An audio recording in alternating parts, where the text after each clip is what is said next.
नमस्कार, मैं हूं राहुल चौहान। आप देख रहे हैं लाइव न्यूज। आज की बुलेटिन शुरू करने से पहले एक नजर सुर्खियों पर। प्रधानमंत्री मोदी आज बजट के बाद होने वाले वेबिनार को संबोधित करेंगे। सशक्त आर्थिक विकास विषय पर आयोजित बजट प्रस्ताव वेबिनार। छत्तीसगढ़ में भाजपा और कांग्रेस घोषित कर सकती है प्रत्याशियों के नाम। राज्यसभा की 2 सीटों पर प्रत्याशी हो सकते हैं घोषित। मार्च को नामांकन की अंतिम तिथि।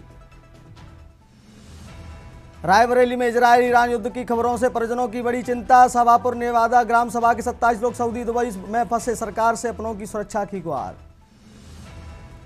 यूपी बोर्ड इंटरमीडिएट परीक्षा से जुड़ी बड़ी खबर। छात्रों को पहली बार इंप्रूवमेंट परीक्षा का मौका। 5 विषयों में से किसी एक विषय में अंक सुधार का मौका। बोर्ड ने इसी साल प्रशासन को भेजा प्रस्ताव। एआई जनरेटेड सबूतों पर फैसला लेना बिल्कुल गलत। सुप्रीम कोर्ट ने कहा इसका सीधा असर न्याय प्रक्रिया पर पड़ता है। बार बार काउंसिल ऑफ इंडिया का नोटिस।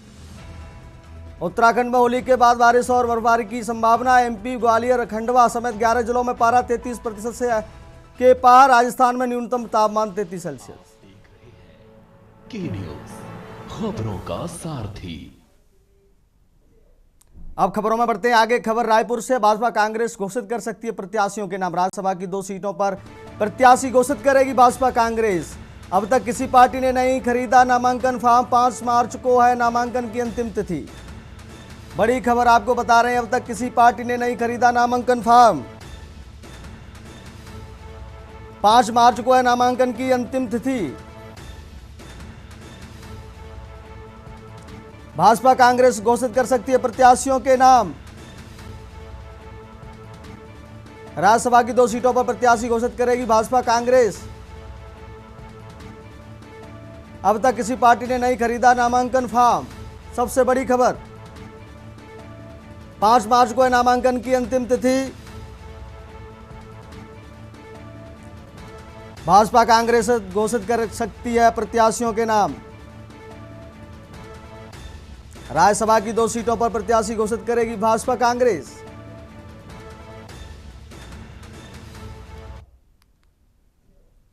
खबर रायबरेली से है। इजरायल ईरान युद्ध की खबरों से परिजन चिंतित। सभापुर नेवादा ग्राम सभा के 27 लोग सऊदी दुबई में फंसे। परिजन सरकार से अपनों की सुरक्षा की गुहार लगा रहे हैं। कुछ प्रवासी परिवारजन फोन से संपर्क में, कई से बातचीत नहीं हो पा रही। हाथों में फोटो लेकर मायूस दिखे परिजन। हिंदू और मुस्लिम दोनों समुदाय के परिवार प्रभावित। युद्ध का सीधा असर भारत पर पड़ रहा है।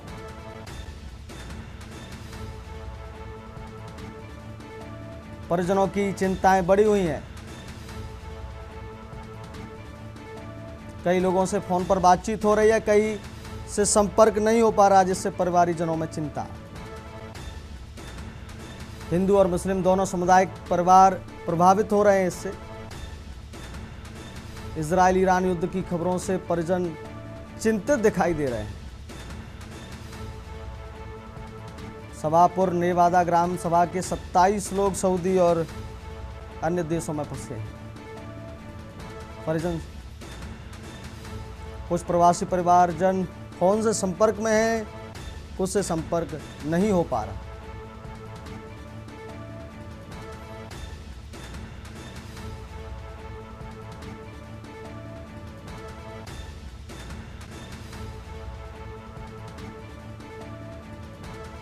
हाथों में फोटो लेकर मायूस दिखे परिजन। हिंदू और मुस्लिम दोनों समुदाय के परिवार प्रभावित। इजरायल ईरान युद्ध की खबरों से परिजन चिंतित।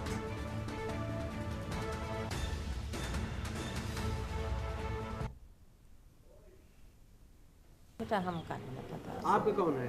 बेटा है, क्या लड़का नाम है? अनीस अहमद, कहाँ है ये? दुबई में है। क्या पता चला आपको? हमका बेटा कुछ नहीं पता चला। कल बात हुई है, हाँ, मगर कुछ बताई नहीं ना हमसे। हाँ, पुण्य माता खाना? ऊंचा हार। कितने लोग गांव से हैं बाहर? 27 लोग। आपका कौन है? हमारे पति हैं क्या नाम है उनका? समरजीत। कहाँ गए हैं? सऊदी गए हैं कब गए थे? जनवरी में। क्या पता चला आपको? यही पता चला है कि मतलब लड़ाई छिड़ी हुई है। क्या चाहती हैं आप? हम चाहते हैं मतलब अगर कोई दिक्कत हो तो वापस आ जाएं घर। प्रयागराज से बड़ी खबर। यूपी बोर्ड इंटरमीडिएट परीक्षा से जुड़ी बड़ी खबर। छात्रों को पहली बार इंप्रूवमेंट परीक्षा का मौका। 5 विषयों में से किसी एक विषय में अंक सुधार का मौका। बोर्ड ने इसी साल शासन को प्रस्ताव भेजा था। शासन से औपचारिक सहमति मिल चुकी है। अप्रैल अंत में परिणाम घोषित होने के बाद आवेदन होंगे शुरू।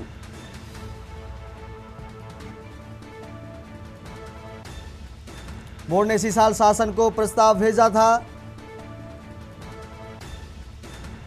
5 विषयों में से किसी एक विषय में अंक सुधार का मौका। बोर्ड ने इसी साल शासन को प्रस्ताव भेजा था।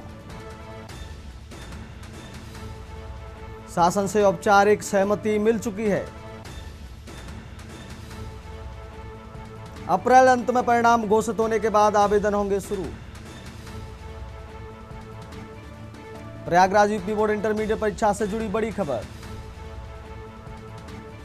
छात्रों को पहली बार इंप्रूवमेंट परीक्षा का मौका। 5 विषयों में से किसी एक विषय में अंक सुधार का मौका।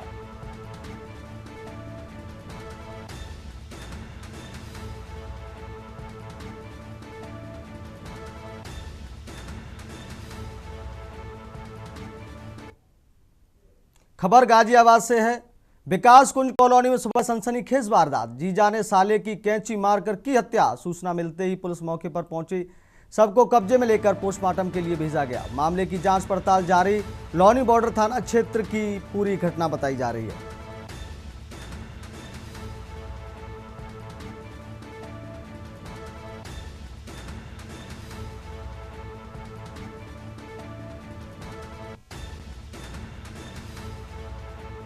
बड़ी वारदात हुई है। सूचना मिलते ही पुलिस मौके पर पहुंची है। सबको कब्जे में लेकर पोस्टमार्टम के लिए भेजा गया। मामले की जांच पड़ताल जारी। लौनी बॉर्डर थाना क्षेत्र की पूरी घटना। विकास कुंज कॉलोनी में सुबह सनसनीखेज वारदात हुई। गाजियाबाद से बड़ी खबर। जीजा ने साले की कैंची मारकर की हत्या।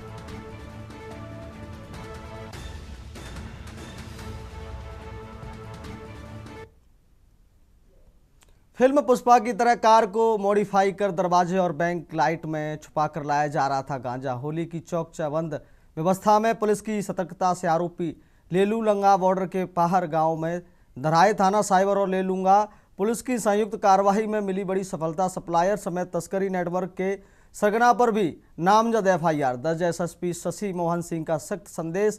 नशे के अवैध कारोबार में संलिप्त आरोपियों को किसी भी सूरत में बख्शा नहीं जाएगा। वरिष्ठ पुलिस अधीक्षक श्री शशि मोहन सिंह के दिशा निर्देश। रायगढ़ पुलिस द्वारा मादक पदार्थों के विरुद्ध चलाए जा रहे ऑपरेशन आघात के तहत थाना लेलूंगा और साइबर थाना की संयुक्त टीम ने उड़ीसा से गांजा तस्करी कर ला रहे 2 आरोपियों को गिरफ्तार करते हुए उनके कब्जे से करीब 29 किलो गांजा परिवहन में प्रयुक्त मारुति सुजुकी रिड्ज कार और 2 मोबाइल जब्त किए। आरोपियों द्वारा फिल्म पुष्पा की तर्ज पर कार के दरवाजों और बैक लाइट में विशेष चैम्बर बनाकर गांजा छुपाया गया था ताकि पुलिस जांच से बचा जा सके। इस कार्रवाई में कुल 17.65 लाख रुपए मूल्य की संपत्ति जब्त की गई है तथा फरार सप्लायर एवं सरगना के विरुद्ध भी नामजद अपराध पंजीकृत किया गया है।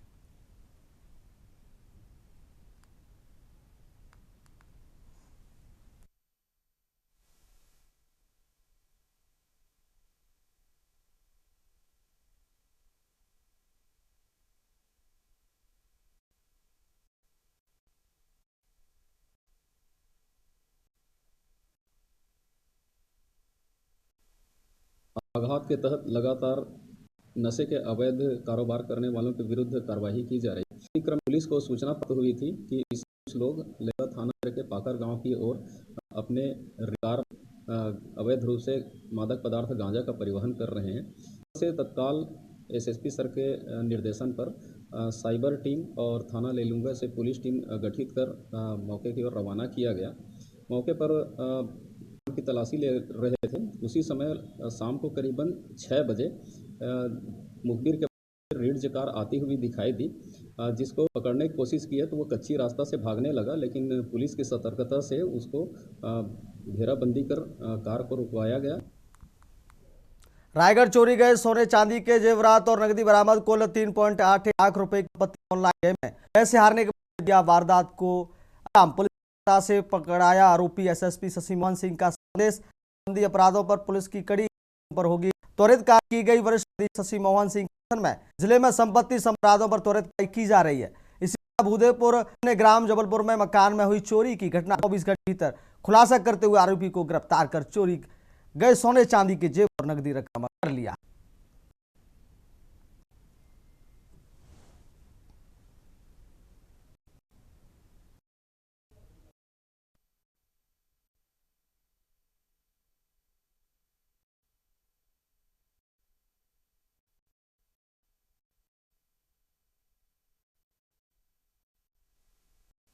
थाना क्षेत्र में आने वाले ग्रामपुर के निवासी रामपुर ने रिपोर्ट आया कि वह फरवरी को घर वाला कहीं बाहर गया। फरवरी को वह वापस आया तो ताला टूटा हुआ था और अंदर जाकर अलमारी का भी ताला टूटा हुआ था और सामान अस्त पड़े हुए थे। उसमें चेक करने और चांदी जेवरात तथा 1.5 लाख रुपये अज्ञात चोर के द्वारा चुरा कर ले जाएगा। लिया गया। खबर रायगढ़ से ऑनलाइन सट्टा पर पुलिस की कार्रवाई हुई है। वरिष्ठ अधीक्षक शशि मोहन सिंह के निर्देशन में जिले में ऑनलाइन के सट्टा और जुए के अवैध कारोबार पर लगातार कार्रवाई जारी है। इसी क्रम में थाना खरसिया पुलिस ने मुखबिर की सूचना पर कार्रवाई करते हुए सट्टा मुकेश अग्रवाल को गिरफ्तार किया। एसडीओपी प्रभात पटेल खरसिया पुलिस ने दबिश देकर आरोपी के कब्जे से मोबाइल फोन और सट्टा में लगी रकम जब्त की। मुकेश अग्रवाल के पार्टनर सत्य के खिलाफ भी नामजद एफआईआर दर्ज की गई है। बताया गया कि मुकेश अग्रवाल भारतीय क्रिकेट मैच में मोबाइल ऐप के जरिए सट्टा लगा रहा था। एसएसपी शशि मोहन सिंह ने स्पष्ट किया कि जिले में ऑनलाइन सट्टा हुए जा रही है और जो अवैध कार्य करे तुरंत कानूनी कार्रवाई की जाएगी। अपील की है कि ऐसे मामलों की सूचना तुरंत दें कि अवैध कारोबार कार्रवाई से ऑनलाइन सट्टा और जुए में नकेल कसने में पुलिस को सफलता मिली है और आगे भी प्रभावी कार्रवाई जारी रहेगी।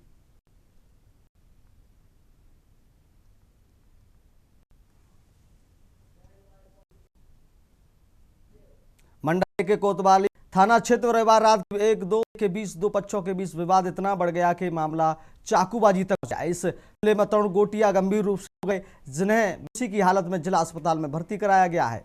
पीड़ित का आरोप है कि बस स्टैंड पर कार से टिककर चाय पीने की बात को लेकर अनादि गुप्ता ने अपने भाई और परिजनों के साथ गाली गलौज शुरू कर और देखते ही देखते मारपीट करते हुए चाकू से हमला कर दिया।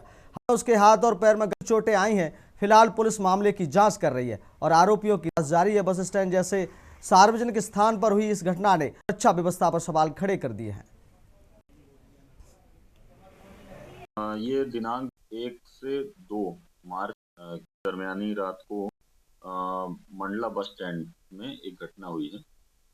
इसमें ये खबर आई है कि अनादि गुप्ता ये अपनी बहन बस में बिठाने के लिए भाइयों के साथ बस स्टैंड मंडला से वहां पर तरुण गोटिया इनका किसी व्यक्ति से विवाद चला था और विवाद में कुछ अपशब्दों का प्रयोग किया गया जिसके उसमें अनादि गुप्ता के द्वारा इनको मना किया गया और फिर अनादि गुप्ता और तरुण गोटिया के बीच में आपस में इस बात को लेकर के विवाद हो गया। होली पर्व को शांतिपूर्ण और सौहार्दपूर्ण ढंग से संपन्न कराने के लिए देवरिया पूरी तरह सतर्क है। पुलिस अधीक्षक संजीव सुमन के निर्देशन में जिले में विशेष फ्लैग मार्च निकाला गया। अपर पुलिस अधीक्षक दक्षिणी सुनील कुमार सिंह ने उप जिलाधिकारी सलेमपुर, क्षेत्राधिकारी सलेमपुर, थाना लार पुलिस बल के साथ लार क्षेत्र के प्रमुख मार्गों और चौराहों पर पैदल मार्च किया। इस दौरान पुलिस अधिकारियों ने आमजन से शांति और भाईचारा बनाए रखने की अपील की तथा अफवाहों से सतर्क रहने के लिए जागरूक किया। पर्व के दौरान कानून व्यवस्था के खिलवाड़ करने वालों के खिलाफ सख्त कार्रवाई की जाएगी।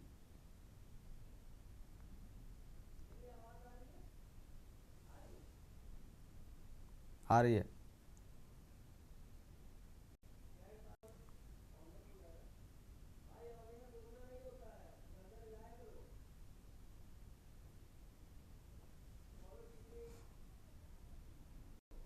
खबर गदरपुर से। होली के पाप को सामने के लिए दिनेशपुर व गदर में पुलिस प्रशासन पूरी तरह अलर्ट नजर आया। त्योहार में किसी की हुड़दंगबाजी न हो, इसके लिए पुलिस ने पूरे नगर में फ्लैग मार्च निकाला और लोगों से शांति एवं के साथ होली की अपील की। सभी थाना क्षेत्र में होली के मद्देनजर पुलिस प्रशासन शक्ति और सतर्कता बढ़ा दी है। पुलिस क्षेत्राधिकारी राम वर्मा और थाना अध्यक्ष रविंद्र बिष्ट ने नेतृत्व में पुलिस बल और पीएसी जवानों ने संयुक्त रूप से नगर के मुख्य बाजार फ्लैग मार्च निकाला। फ्लैग मार्च के दौरान अधिकारियों ने लोगों को संदेश दिया कि होली एक पवित्र और भाईचारे का त्योहार है, जिसे और सद्भाव के साथ मनाना चाहिए।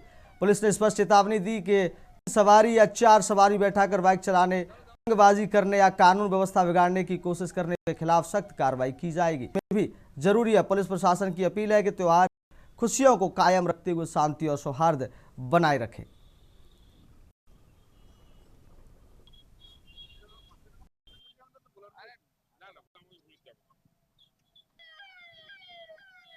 देखिए, रंगों का त्योहार चारा से सभी को एक दूसरे को रंग के त्योहार को सकुशल संपन्न कराने हमने अपने एरिया के सेंसिटिव स्थानों पर आज फ्लैग मार्च किया है।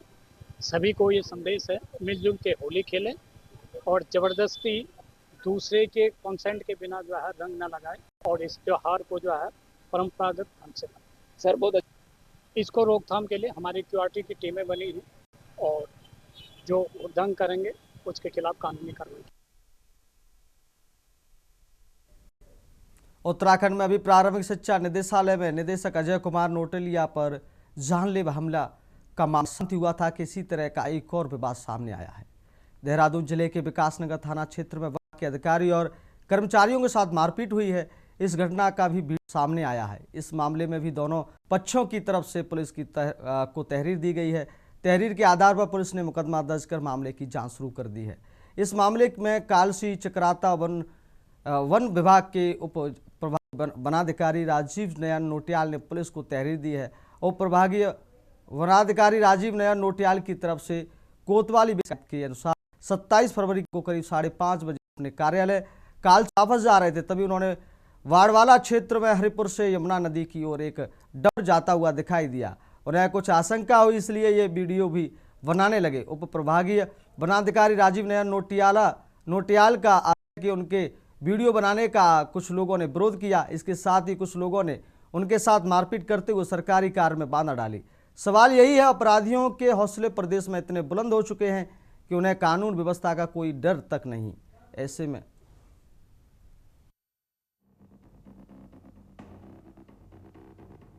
प्रारंभिक शिक्षा निदेशक कार्यालय में सरकारी काम में बाधा डालने, मारपीट और तोड़फोड़ के आरोप में पुलिस ने बड़ी कार्रवाई की है। घटना में शामिल हिस्ट्री शीटर समेत 4 आरोपियों को थाना रायपुर पुलिस ने गिरफ्तार किया है। पुलिस द्वारा आरोपियों को न्यायालय में पेश कर जेल भेजा गया है। साथ ही देहरादून जिले के विकासनगर थाना क्षेत्र में वन विभाग के अधिकारी और कर्मचारियों के साथ मारपीट हुई है। इस घटना का वीडियो भी सामने आया है। आगे की अवैध खनन किया जा रहा था, जिसको लेकर अधिकारी ने आवाज उठाई थी।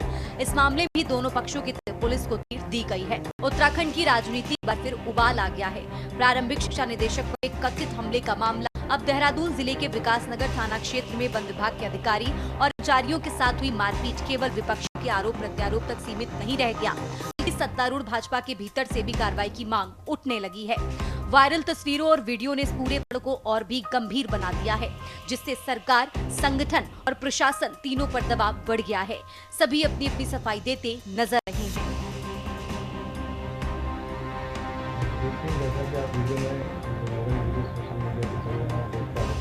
मेरे साथ मारपीट की हुई है। ये सब खनन माफिया के लोग हैं।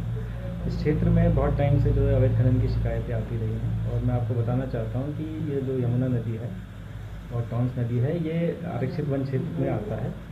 तो यहाँ पे ये खनन हो रहा है, ये अवैध खनन है क्योंकि वन क्षेत्र में खनन प्रतिबंधित है। और अब मुझे कल एक मुखबिर से सूचना मिली थी कि कक्ष संख्या 29 हरिपुर कालसी में जो है अवैध खनन हो रहा है। तो लगभग 5:30 के राउंड में नीचे निकला और जैसे मैं पुल पे पहुंचा, मैंने देखा एक डंपर जो है रेत से भरा हुआ, वो नदी जो है आरक्षित वन क्षेत्र से रेता भर के जो है डोमेट की तरफ को जा रहा था। तो मैं उसकी वीडियोग्राफी फोटोग्राफी कर रहा था। इस बीच जो है पुल पे मौजूद कुछ संदिग्ध व्यक्ति मेरी तरफ बढ़े और मेरे से अभद्रता करने लगे कि मैं कौन हूँ, क्या हूँ, क्यों कर रहा हूँ। मैंने उन्हें अवगत कराया कि मैं SDO कालसी हूँ और ये मेरा वन क्षेत्र है और यहाँ पे अवैध खनन नहीं किया जा सकता। दिनांक 27/2/26 को राजीव नयन नौटियाल SDO कालसी वन प्रभाग द्वारा थाना विकासनगर में तहरीर दी गई कि वह शाम 5:30 बजे जब अपने कार्यालय से आ रहे थे तो उन्हें हरिपुर पर यमुना नदी की ओर से आता हुआ एक डंपर दिखाई दिया जिसका वीडियो बनाने का उनके द्वारा वीडियो जब बनाया जा रहा था तो वहाँ पर उपस्थित लोगों द्वारा उनका विरोध किया गया, उनके संग हाथापाई की गई। इस आरोप पर जो है उनके द्वारा दी गई तहरीर के आधार पर विकासनगर में अभियोग पंजीकृत किया गया है और इस पर विधिक कार्रवाई की जा रही है। मारपीट की तस्वीरें सोशल मीडिया पर तेजी से वायरल हो रही हैं। विपक्षी दल कांग्रेस जहां उनकी तत्काल गिरफ्तारी की मांग कर रहा है और प्रदेश में लगातार इस तरह के बढ़ते अपराधों को लेकर भाजपा सरकार को दोषी भी बता रहा है। साथ ही प्रदेश में अवैध खनन को लेकर सरकार को घेरा है। वहीं भाजपा संगठन अवैध खनन को झूठा बताते हुए इसको आपसी लड़ाई बता रहे हैं, जिसके चलते सभी विपक्षी दल अब बढ़ते अपराधों और अधिकारियों पर हो रहे हमलों को भाजपा सरकार की नाकामी बताते नजर आ रहे हैं। बहुत सीधी सी बात है कि जब भी कोई झगड़ा चाहे परिवार में कहीं भी हो, आपसी लेन देन या छोटे मोटे चीजों पर से तकरार के बाद ही होता है। वर्तमान जो सरकार है वो सत्ताधारी सरकार वो बहुत ही हम ये कह सकते हैं तानाशाही है, हम कह सकते हैं वो भ्रष्टाचारी है और भ्रष्टाचारी में उनके साथ जो अधिकारी लिप्त हैं और उनके जो लेन देन में जो शेयर बांटा बांटी में जो गड़बड़ हो रहा है वो एक मूल कारण इसका है। और इसका सबसे बड़ा कारण ये है कि सरकार की जो शासन और जो प्रशासन व्यवस्था है ये चरमरा गई है, ये खत्म है। और जहां तक दूसरी तरफ विधायकों का या यूं कहें कि रसूखदार नेताओं का ऑफिस में जाकर हमला करना है, ये उत्तराखंड के लिए बहुत ही दुखदायी है। देखिए, जब से भाजपा की सरकार आई पिछले 9 साल से प्रदेश में कानून व्यवस्था पूरी तरीके से ध्वस्त हो चुकी है। लॉ एंड ऑर्डर नहीं काम कर रहा है और लगातार इस प्रदेश में हत्याएं हो रही है, दुराचार की घटनाएं हो रही है, सरकारी कर्मचारियों के साथ हाथापाई हो रही है। कहीं ना कहीं ये दुखद विषय है और ये चिंतन करने वाला विषय है। सरकार को कानून व्यवस्था को ठीक करना पड़ेगा। सरकार को जो प्रशासन है, पुलिस है, उसको कंट्रोल में लेके और जो उनके विजिट्स हैं वो बढ़ाने पड़ेंगे। जो क्राइम हो रहा है उसके अगेंस्ट कड़ी से कड़ी कार्रवाई करनी पड़ेगी ताकि एक एग्जाम्पल सेट, एक उदाहरण पेश हो और जो अपराधी हैं उनके जो हौसले बुलंद हो रहे हैं उनके खिलाफ एक सख्त से सख्त कार्रवाई करने की जरूरत सरकार को, तब जाके शायद इस प्रदेश में माहौल ठीक हो पाएगा। देखिए, जो पुलिस प्रशासन से जानकारी मिली है वो 2 व्यक्तियों का आपसी विवाद हुआ है और कोई व्यक्ति सरकारी कार्य से वहां पर था या नहीं था, या वो सरकारी अधिकारी पर किसी ने हमला करने की कोशिश की है या नहीं की है, ये सारी जांच सीओ विकासनगर कर रहे हैं और जांच के बाद जो भी दोषी होगा, वो चाहे वो संबंधित जो भी व्यक्ति होगा, उसके खिलाफ सख्त से कार्रवाई की जाएगी। लगातार प्रदेश में बिगड़ती कानून व्यवस्थाओं को लेकर विपक्षी दल पहले से ही भाजपा सरकार को चारों तरफ से घेरे हुए हैं। अगर किसी का झगड़ा व्यक्तिगत भी होता तो ऑन ड्यूटी अधिकारी को मारना किसी आम नागरिक की बात नहीं है, जो इस बात को दर्शाता है कि प्रदेश में भूमाफिया और खनन माफियाओं का गुंडा राज सरकार को कहीं न कहीं आईना दिखा रहा है। ऐसे में सवाल ये उठता है कि आखिरकार आम जनता के लिए बने ये अधिकारी इन माफियाओं के दबाव में प्रदेश की आम जनता के लिए क्या निष्पक्ष कदम उठाने में कामयाब होंगे। अगर ऐसे ही गुंडा राज प्रदेश के अंदर हावी होगा तो सवाल सरकार की कार्यशैली पर भी उठाना लाजमी है। Uttarakhand desk report.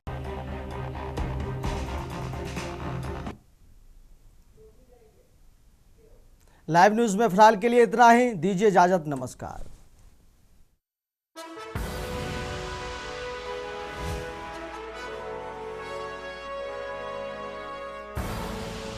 आप देख रहे हैं के न्यूज, खबरों का